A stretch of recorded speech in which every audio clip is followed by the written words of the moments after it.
ఏంటో ఈ ఊళ్ళో ప్రతి ఏదోనాయాలో అప్పు తీసుకుంటాడు, ఒక్కడు సరిగ్గా మనకే మంచిది లేంటి వడ్డీ పెరుగుతుంది.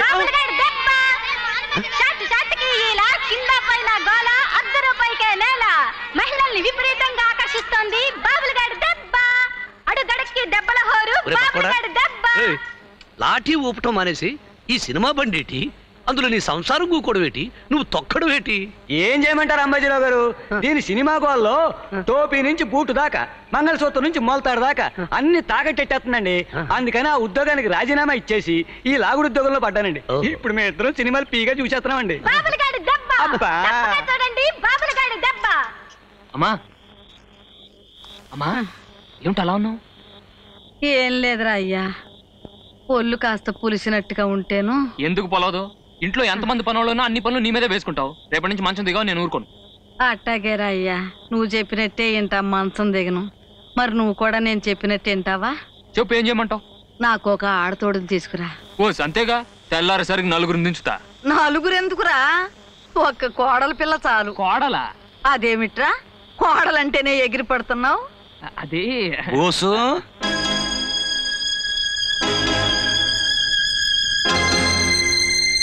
బోసు, ఒరే బోసు, ఎంత చిక్కిపోయావురా. నాతో మాట్లాడవా? ఒరే, నా మీదకే కోపం తగ్గలేదా? ఒరే, నాతో మాట్లాడరా బోసు. బోస్ అంటావేంటి బాబు? ఎవరు నువ్వు? అమ్మా, నా పేరు కొలంబస్ అమ్మ. ఒక తల్లి కడుపున పుట్టకపోయినా సొంత తమ్ముళ్ళ పెంచుకున్నానమ్మా. నేను చదువుకోవడానికి నోసుకోకపోయినా ఆడిని చదివించి తృప్తి పడ్డానమ్మా. చిన్నప్పుడు స్కూల్ నాటకాల్లో సుభాష్ చంద్రబోస్ యాసం కడితే అచ్చం అట్టాగే ఉండేవాడని బోసుబాబు అని పిలుచుకునేవాడిని. మీకు రఘుబాబు అయితే నాకు బోసుబాబు.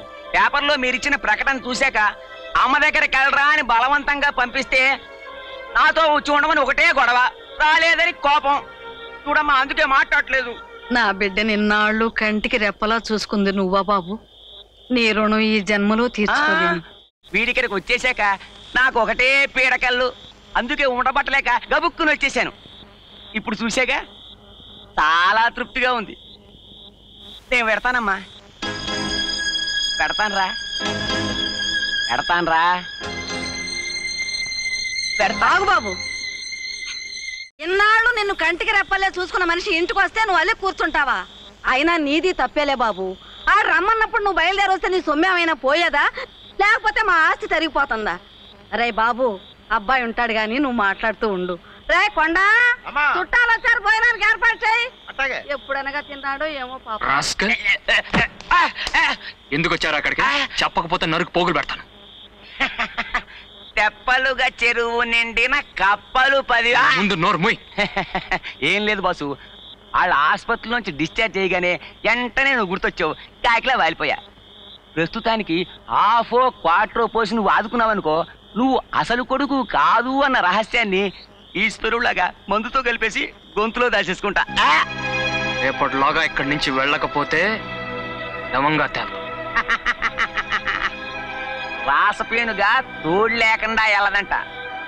నువ్వు అసలు కొడుకు కాదన్న రహస్యం మీ అమ్మకి తెలిస్తే గుండెకి చచ్చిపోద్ది. అప్పుడు మొదట మీ అమ్మ శవం, ఆ వెనకాలే నా శవం. అమ్మా,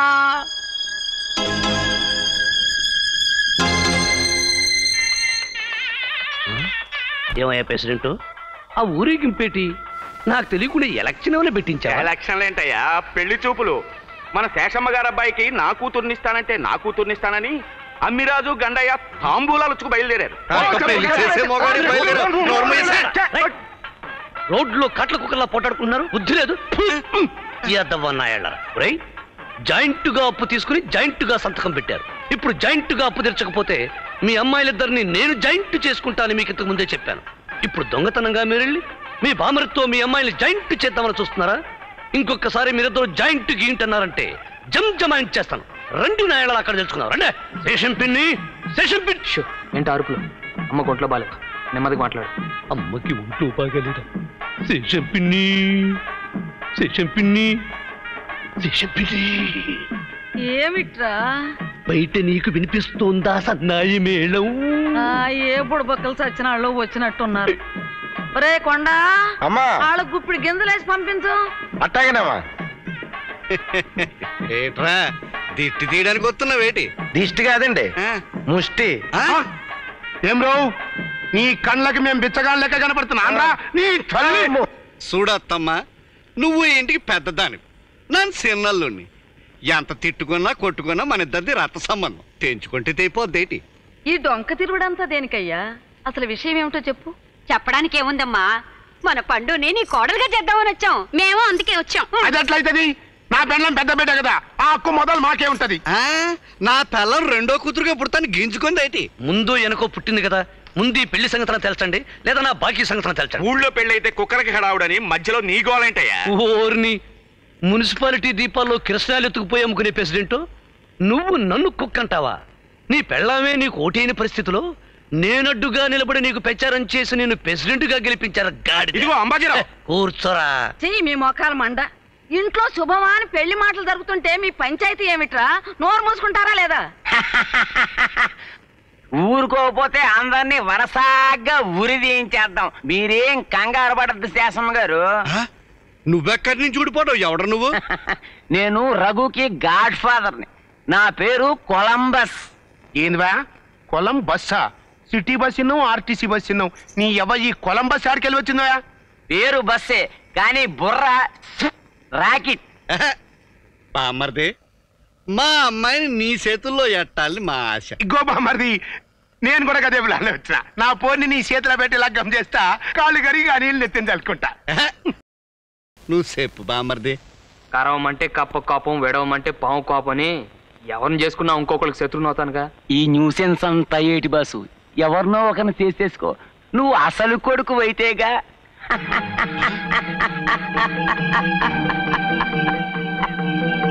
అవును బాసు, నువ్వు అసలు కొడుకు అయితేగా. 3 ముళ్ళు పడ్డ మరుక్షణం నువ్వు శేషమ్మ కొడుకువిగావు, ఈళ్ళ అల్లుడివిగావు. ఎవరిని చేసుకుంటే వాళ్ళ మొగుడివి.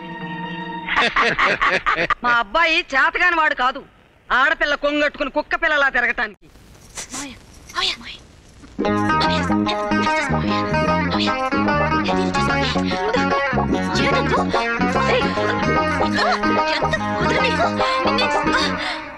ఒక్క షరత్, నేను చదువుకున్నవాడిని, నా కాబోయే పెళ్ళం కూడా చదువుకోవాలి.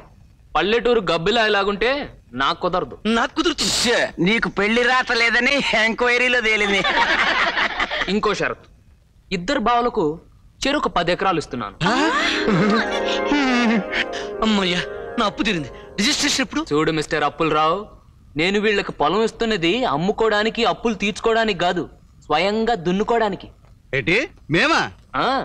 కూలీల్ని పెట్టుకోకూడదు, ట్రాక్టర్లు వాడకూడదు. మరి ఎద్దుల్ని పెట్టుకోవచ్చు, ఎద్దుల్ని పెట్టుకోవచ్చు, దున్నపోతులు పెట్టుకోవచ్చు, కానీ స్వయంగా దున్ని పండించాలి. నీ ఎవ్వ గిదేందివయ్యా బామ్మర్ది, మళ్ళా గెట్ల ఫిట్టింగ్ పెడితే? బావా, నాకు చిన్నప్పటి నుంచి నువ్వన్నా పెద్దకన్నా చాలా ఇష్టం. ఆ గద్ద ముక్కు బావ అంటే పరమాశయం. మున్సిపాలిటీ ఏడుస్తాడని పోటీ పెట్టినా నువ్వు ఒక 4 రోజులు ఒళ్ళు వంచి పనిచేయి చాలు. బామ్మర్ది, నేనసలే దున్నపోతసంటోణ్ణి. పొలంలో దిగినాననుకో దున్నుడే దున్నుడు, దున్నుడే దున్నుడు. మరి మా పండు సంగతి? గట్లా పరేషాన్ అవుతావేం బావా? పంట సంగతి నువ్వు చూసుకో, పండు సంగతి నేను చూసుకుంటా. నువ్వేం ఫికర్ చేయకు. బామ్మర్ది, ఆడి పెళ్లి విషయంలో ఏలట్టుగానే నా గుండెకాయ మోకాల దగ్గర జారిపోనది. నీకు విషయం చెప్పాలి. ఆడి కూతురు నువ్వు పెళ్లి చేసుకున్నావు అనుకో, నీ బతుకు గానుగద్దుల సీకటైపోదు. అదే మా బుజ్జిని చేసుకున్నావు అనుకో, నీ బతుకు పోల్ డబ్బాల ఎర్రగా నిగనిగలాడిపోతాను. నాకు అదే బావా, చిన్నప్పటి నుంచి నువ్వన్నా చిన్నకన్నా చాలా ఇష్టం. ఆ గౌడి గేదె మొహం అంటే పరమాశయం. నీకేటి నవనీతానికి అసహ్యం? ఏడుతాడని పోటీ ఎట్టా. నువ్వు ఒక 4 రోజులు ఒళ్ళొంచి పనిచేయి, మిగిలిన విషయం నేను చూసుకుంటా. అత్తమ్మా, నీకేటి దిగులొద్దు. ఇయాల నుంచి పొలంలో దిగి రాజనాల పండిస్తా. రాజనాల గంటే సైన్ యాక్టర్ కదా, అయితే నేను రేలంగిని పండిస్తా. అమ్మో అమ్మో అమ్మో, వీళ్ళు వ్యవసాయం చేస్తున్న విషయం దూపాటి ఈయనగారికి తెలిస్తే ఈ పాటికి 2వ గుండాయి చచ్చేవాడు. ఇట్టా టోళ్ళ దగ్గర తాకట్టు పెట్టుకోవడం కన్నా తాయెత్తులు అమ్ముకుని బతకచ్చు. అమ్మా, మీ అల్లుడు పొలానికి వెళ్తున్నాడు, ఆశీర్వదించవే. పొలానికి వెళ్ళొస్తా బామ్మర్ది, వెళ్ళొస్తా. నువ్వు రాయే. అమ్మో, ముందే వెళ్ళిపోతున్నాడు.